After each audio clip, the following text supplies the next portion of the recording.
Hey, it's Josh here, and I got quite a few different things going on in this particular video here today.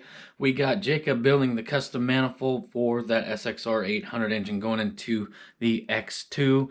We have got Rob's surf build project, quite a few updates going on that. Also taking a look at the triple swapped square nose superjet and what's going on with that. Got kind of a surprise with that thing. I want to call it the cursed one. Jacob's got a different name for it in this video, but it's getting a new triple, going for a Kawasaki triple swap into that thing, so that's pretty interesting as well. This was filmed over the course of a couple of days, so everything's kind of jumbled together. There's not really one section or another. Kind of all the project get looked at on all the days, so you're going to want to stick through the whole video because there's a lot going on and you don't want to miss it. Remember this guy? The 1200 superjet. You want to know what's become of it? Well, she's looking as good as ever. What is under the hood? Oh boy. It's still in pretty good shape. Yeah. Yeah, she's still in good shape. Yeah. Looks way nicer than Rob's square nose. Ooh, yeah. Yeah. Looks like these Strake mods kind of could use some love. Well. Okay. So it needs a little work. Here's the engine. I don't think I even said anything hardly about the engine, but so this is your basic budget Kawasaki 1100, and that's what's going in this guy. So we can't call it the 1200 superjet anymore. I don't know. I think I was gonna call it I always wanted to build a JetSki. So I think this is going to be the Performance JetSki Brothers Superjet or Super Rat or something. The PJSB Super Rat, built by Performance JetSki Brothers. I don't know. It looks like it's auditioning for a Waterworld movie now. Maybe some more blood paint on the top. I don't know. So, this thing we've got, I bought a Rad Dudes Yamaha bed plate conversion to put a Kawasaki and a Yamaha. I didn't want to make this thing, so it's kind of nice. They did a good job of a lot of things.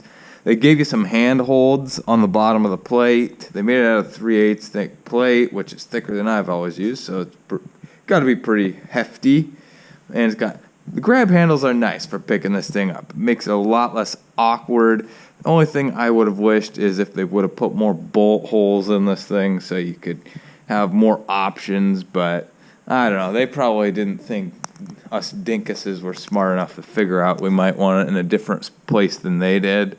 So, yeah, as you can see, do something a little weird with the pipe. Something like this. Get this elbow in here, jam it into this superjet pipe chamber. I'm sure nobody's done that before, or it's a different idea, but it sucks when you put this crap together and you're fighting the exhaust and the pipe because it's a huge pain in the butt. Let's see, we got the 3 V-Force Reeds R&D high compression head. Running the triple 44mm Mikunis.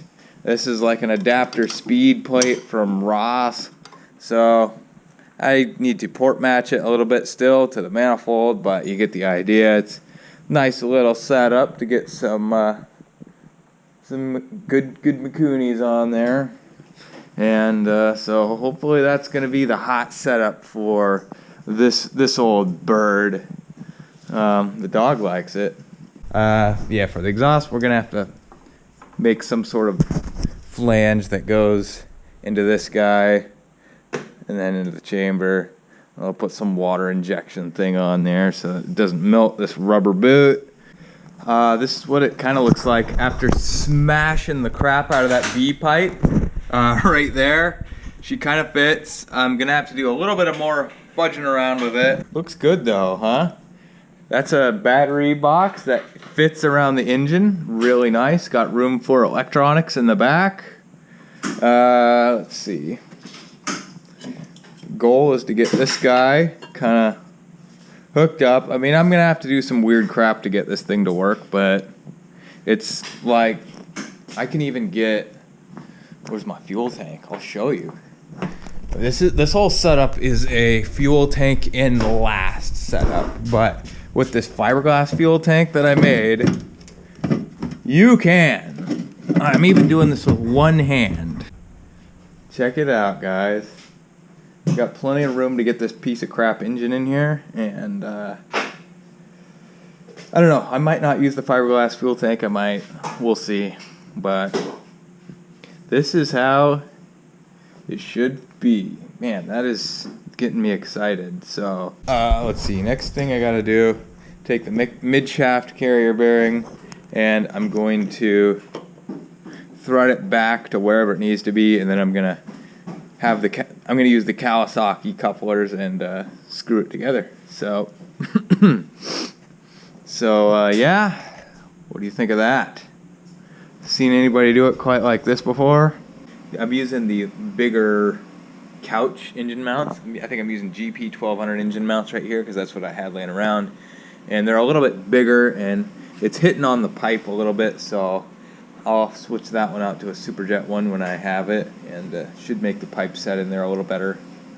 But yeah, this is so much less cluttered and annoying than that 1200. The Yamaha swaps, the Yamaha triples in these, that was like a nightmare to work on, nightmare to set up, and in the end, those engines, I feel like they're just too much for the 144 pumps that these things have. So this engine, I'm pretty sure, is absolutely perfect for a 144 pump. And so let's see, I'll show you the pump that I have for it at the moment. So you guys know I stole the soulless pump out of this thing for the Super Crash, but I do have a pump stuffer for it, and this is that 1420 impeller, so we're really, I think it'll be just right. And I guess to take it back for you guys that weren't watching the videos of this thing in the past, this is my 08 plus square nose, right? So it's basically got this tubby section that's, I splash molded that off of my 2013 Superjet, and so it's got that same front sponson and widened front area, and it doesn't have the pump move back or anything, but I did deepen the strakes a lot. They look like crap, but they're way deeper. And then this is a custom ride plate that I made that's like 5 or 6 inch extended. So it actually is a really good handling Superjet. And if I can get this big power motor set up in there, I feel like this could be the next record stand-up for the course. This could be the next course monster. So that's how I feel. I really think that this could be the fastest stand up at the course. Faster than the Super Crash, faster than the Bullet. Although the Bullet, I feel like that's gonna maybe set a record pretty soon. This is my setup right here. I got a drive shaft in the lathe chuck. It's holding this guy, and then basically I'm gonna turn this outside diameter down, and then I'm just gonna run this die down to where I need it.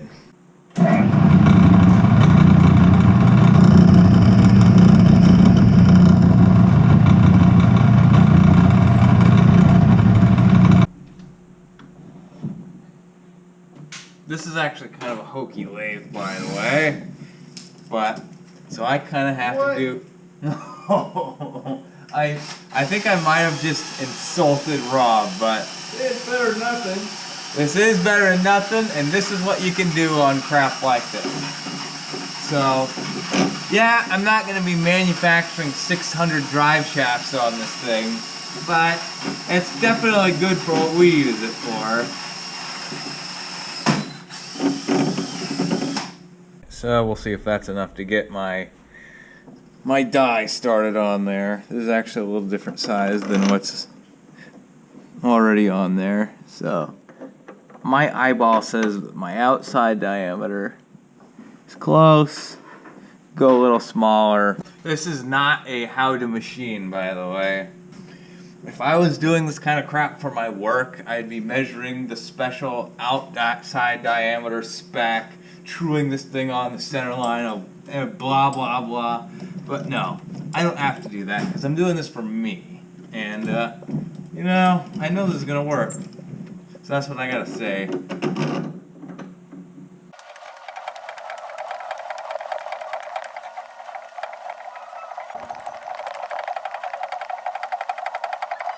This stainless is really hard crap.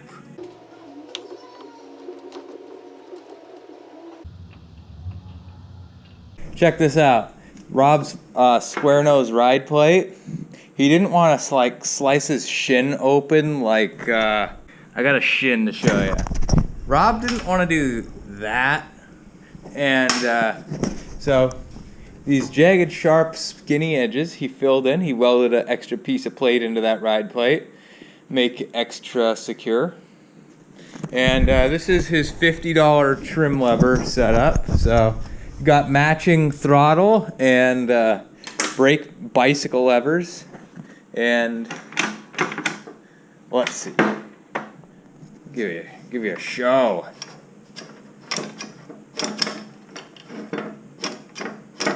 Pretty good, really. It probably would be nice to have more throw, but also it's pretty good. So, like, pretty legit stuff here. And he's got a buttload of junk drying on the bond line. But, and check this out, guys. So you can lock the trim lever in place. Just go ahead and lock it in the up position, or with your throttle position, just lock that throttle wide open, which is what you want. That one's coming off. Oh, come on. It'll be fun to lock it open. What we do know is that this engine can go in here, and it looks like it'll fit in there with a buttload of work. Some smashes of the pipe with a hammer, and so we'll get it done someday. Pole jig set up here. And, yeah. This is how you do it, people. No, this is not how you do it. How do you do it, Rob? Do you just buy the $1,000 thing? Yeah. This is how you do it if you don't have enough money, right? This is how poor people do it, yeah. To me, this looks better than most... I think this looks better than every do-it-yourself handle pole that I've ever seen that I can think of. Right. But the ones where most people do it themselves, they just have like a couple of poles they weld together, and it looks kind of hokey because they don't have any, like, I don't know, it looks like dinky and stupid, but this is cool. The bottom looks cool. We'll see how the top turns out. Well, this is the top. Oh, that is the top. This is the top. No. I mean the handlebar side. Oh. Yeah. I have no idea yet. Yeah. Well, we'll figure that out when you get there. But, ooh, it's getting mighty good. I think it's pretty doggone square. Yeah. I don't know.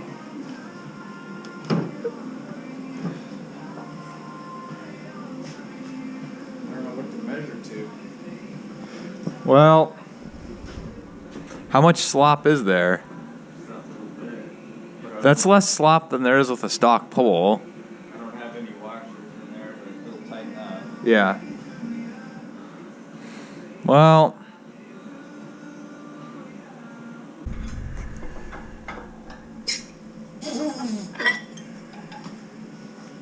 That should be far enough. yeah. Yeah.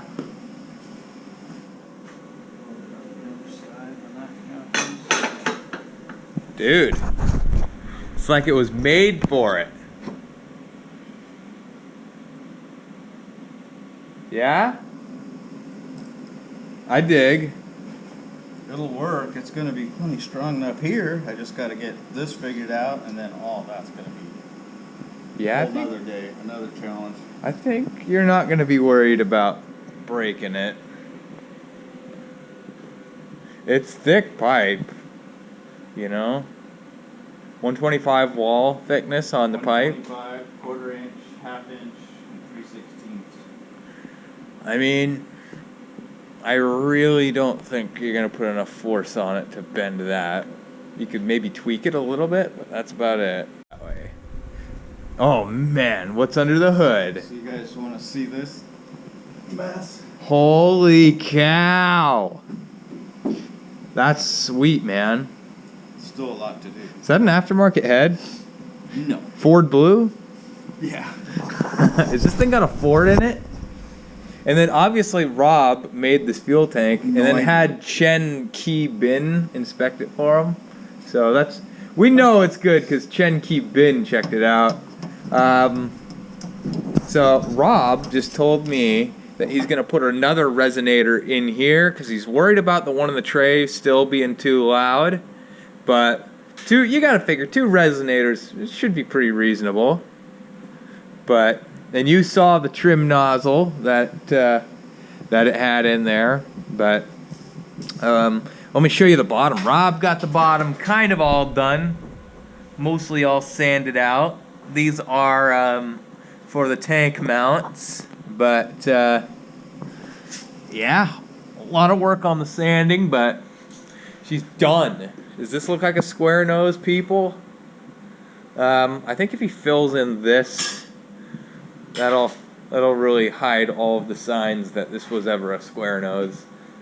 If he does that and then paints it really cool like he's going to, or really ugly like he says he's going to, it'll definitely not have very much square nose superjet-ness into it.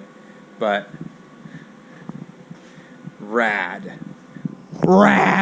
I'm gonna show you some late night shenanigans that I do after work sometimes. So tonight, I started on a little project, and then I decided I could make a video. I'll make a video. So what's Jacob doing? I'm making a custom intake manifold for a Kawasaki 750-800.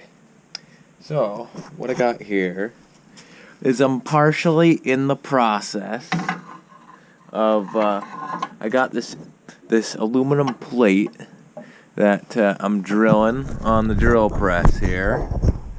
So basically I'm getting the bolt pattern for the flange, and I'm making sure it's, you know, pretty true to what it's supposed to be. And then I'm gonna cut out this back piece on a bandsaw. I'll probably do that at work, so you're not gonna see it. I don't think I'm gonna film it at work. But yeah, so I'm gonna cut this guy out, and then you'll see how I get the carburetor mounts on there.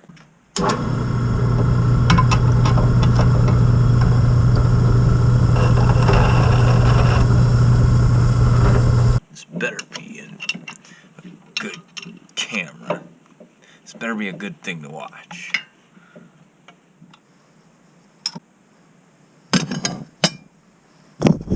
Alright guys, that's how we got the bolt pattern on there. We know it's gonna be pretty reasonably good.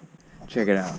So I found a gasket for this thing that has the center port, the opening kind of laid out for me to trace out. So got these awesome markers from Rick M's. Rick M's, you're the coolest. I guess you are. You gotta be. You're the coolest one, Rick M's, because you sent us stuff first, and you always leaving great comments. But thanks, using stuff that you sent me. Yeah. Speaking of the commenters, I bet you Joel Arsenault. You probably will think Joel. You probably think this is kind of good. Yeah. So I'm just gonna trace this baby out right here.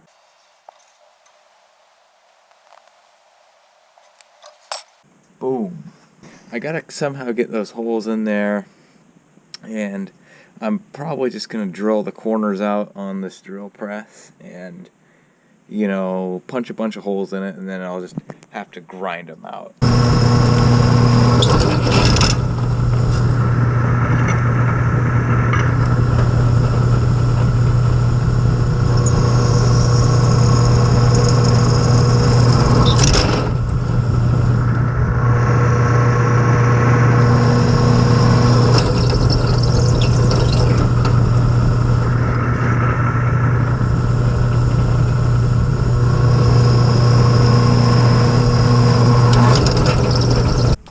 We got her Swiss cheesed out a little bit, and I'm just going to trace the outside of the flange real quick. Just take the manifold and go like that, trace it around, voila. There we go, people. Now I just gotta hit this thing with the bandsaw. I gotta sneak it into work with the bandsaw, and then take the grinder out to the center sections. Got Roberto mowing lawns so he can make a little bit extra cash so that he can buy jet ski parts. We're over here at Rob's.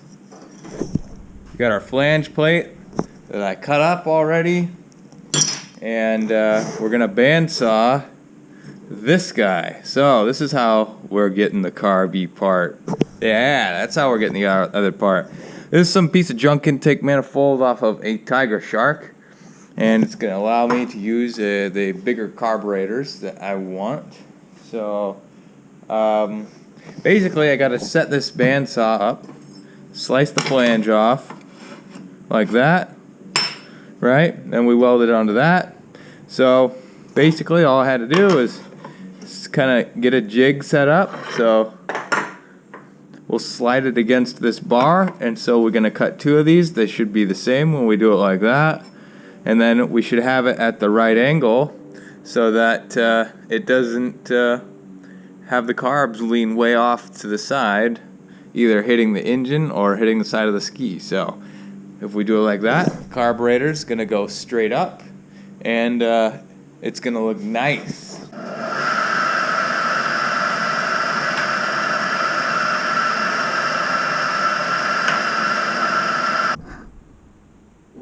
So now we gotta weld that.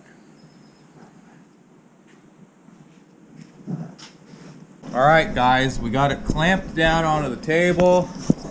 I kinda did the measuring for the gap with these guys to make sure we're pretty reasonably square, and the angle looks like it'll match up to what we want. So we're gonna weld this baby.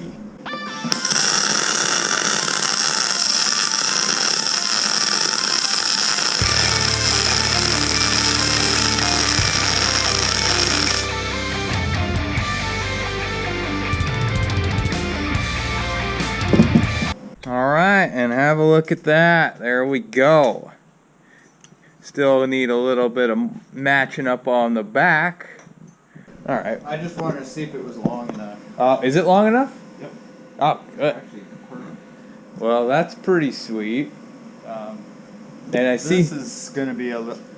You know what I forgot to ask you is, do you have any of the fitting stuff for this? I thought we had some here that we didn't use, didn't we? Or is that all Cowie? Which end goes... I put the long end down here. Does it go the other way? It might. You know what? This is your basic rule of thumb for steering cables. You fish it in and it takes forever, and then you have it in backwards. That's the way it works every time. It took me about a half an hour to get that through. Yeah, they always suck. So, check this out, guys. Rob's trim nozzle. That is actually a pretty sweet little setup. He's got footholds, the easy kind, so he can remove them if he thinks they suck. And the pole. Pretty sweet looking setup on the pole. He doesn't have a stop for the steering plate because Rob doesn't have stops. Rob doesn't have limits. No. Rob, you don't have stops. You don't have limits. This is quite cool. Yeah, he's got... The pole is... Quite a bit is done with it. I would say that this pole is definitely heavier than a fiberglass pole, but you know what? It's definitely cooler looking. Think it's heavier? Yeah, well, it feels heavy. Well, maybe it's not heavier because every pole I've touched has a spring on it lately, but... Yeah, there's no spring. Are you gonna put a spring on it? Yeah. Yeah, and then you got your stop set up, so pretty cool. I know that limiting ropes are like the cool thing for the surf. This thing feels really solid though. The nose is filled in, I think, for the first time that I've seen. Well, maybe not. Got the second resonator done. Oh yeah, looks like we got this is our inside the ski resonator. So we're gonna have dual resonator. And he's got the plates in for the tank, which I think we've seen that. We just haven't seen it with the tank out. But this is cool. Yeah. Rob's cool little thing. It looks cool. As usual. After all the grinding, I got it as good as I wanted it to. This is as good as I want to do. I don't think I'm going to do anything super fancy as far as putting like V-force reeds or trying to port match it to stuffers or anything. Got some paint on there. Got some studs in there. Let's put some carburetors on. Look at that, people.